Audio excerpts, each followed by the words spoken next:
ಇದು ನಿಮ್ಮ ದುಡ್ಡಿನ ಹೆಸರು ಮೇಲೆ ಇರೋ ಕಾಗದ ಪತ್ರಗಳು. ಇದ್ರ ಮೇಲೆ ನಿಮ್ಮ ಹೆಸರುಗಳು ಬರೆದಿದೆ. ಇದಕ್ಕೆ ಮೊದಲೇ ನಾನು ಕ್ಷಮಿಸಿ ಅಂತೇಳಿ ಕೇಳಿದ್ದೀನಿ, ಮತ್ತು ಈಗಲೂ ಕೇಳ್ತಾ ಇದ್ದೀನಿ. ನಿಮ್ಮ ದುಡ್ಡನ್ನು ಜಮಾ ಮಾಡಿದ್ದಕ್ಕೆ ಕ್ಷಮಿಸಿ ನಮ್ಮನ್ನು. ತಗೊಳ್ಳಿ.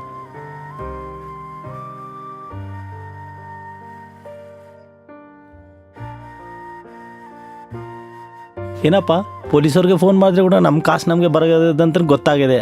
ಆದರೆ ನೀನು ನನ್ನ ನೋಡಿಂದಲೇ ಯಾರು ಕಾಸು ಅವ್ರಿಗೆ ಕೊಡೋಕ್ಕಂತ ಕೇಳಿ ನನ್ನ ಕೈ ಎಗ್ಲಿಕ್ಕಿದ್ದ. ನೀನು ತುಂಬ ಒಳ್ಳೆನಪ್ಪ, ತುಂಬ ಒಳ್ಳೆನಪ್ಪ ನೀನು. ಥ್ಯಾಂಕ್ಸ್ ಅಂಡಿ. Thank you sir. ನಿಂದ್ರು. ನೀನು ಅನ್ಕುನಂದ್ರಿ ಅವ್ನ್ ಕಲ್ಲೇನಾದ್ರೆ ಯಾರ ಹತ್ರ ಬರೆದಾನೋ ಲಿಸ್ಟ್ ಬರ್ದಿ ಅವನ್ ಮನೇಲಿ ಇಟ್ಕುನಾನ. ಅದೇ ಅವನು ಒಳ್ಳೆ ದಿನ ಬರ್ತಾವೆ ಯಾರ್ದವ್ರಿಗೂ ಕೊಡ್ತೀನಂತ ಅನ್ಕೊಂಡಾನೆ. ಅಷ್ಟು ಒಳಗೆ ನೀನು ಕಳ್ಳತನೆ ಆ ಲಿಸ್ಟ್ ತಕೊಂಡಿ ಅವ್ರೆಲ್ಲಾರನ್ನೇ ಇಲ್ಲೂ ಕರ್ದಿ ಒಳ್ಳೆ ಕೆಲಸ ಮಾಡ್ತೀನಿ ಅನ್ಕೊಂಡಿದ್ದಿ.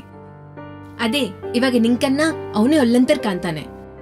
ಅಲ್ಲಿ ನೋಡು ಪಾಪ, ಅವನೇನೋ ಅವನ ಪರಿಸ್ಥಿತಿ ಎಂದು ನಿನ್ನ ಗೊತ್ತಾದ್ರೆ ನೀನು ಇಷ್ಟು ಜಾಸ್ತಿ ಅವನ ಮೇಗಿ ಕೋಪ ಬೀಳಂಗಿಲ್ಲಮ್ಮ. ಅಮ್ಮ, ಏನ್ ತಿನ್ನದಿಂಗೆ ಈ ನೀರಸ, ನಿಂಗೆ ಏನ್ ಅನಾರೋಗ್ಯ ಇಲ್ಲ, ಏನ್ ಮಂದು ಬೇಡ. ನನ್ ಮಾತ್ ಕಿವೆಗೆ ಹಾಕೊಂಡು ಇಷ್ಟು ಮಂಗಿ, ಅವಳಿಗೆ ಚೆನ್ನಾಗಿಲ್ಲ, ಅನ್ನ ಇಕ್ತಿದ್ದೆ. ಅವಳು ಸಾಯ್ಬೇಕಾ ಬದುಕಬೇಕಾ? ನಡೆ ಕಡೆಗೆ.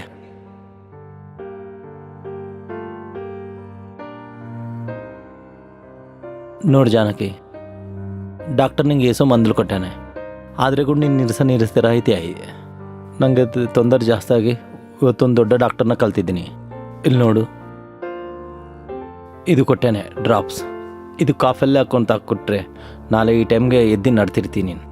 ಆದರೆ ನಿಂಗೆ ಕಾಫ್ ಅಂದರೆ ಇಷ್ಟ ಅಲ್ಲ, ನಿಂದ್ರು ಕಲ್ತ್ಕೊಂಡು ಬರ್ತೀನಿ. ಅದ್ರಾಗ ಹಾಕ್ಕೊಂಡು ಕೊಡ್ಬೋದು.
ಇವಾಗೆ ಬರ್ತಿದ್ದೀನಿ. For more updates, like, comment, subscribe to our channel. Hey darlings, గంటని click చేయడం మర్చిపోకండి.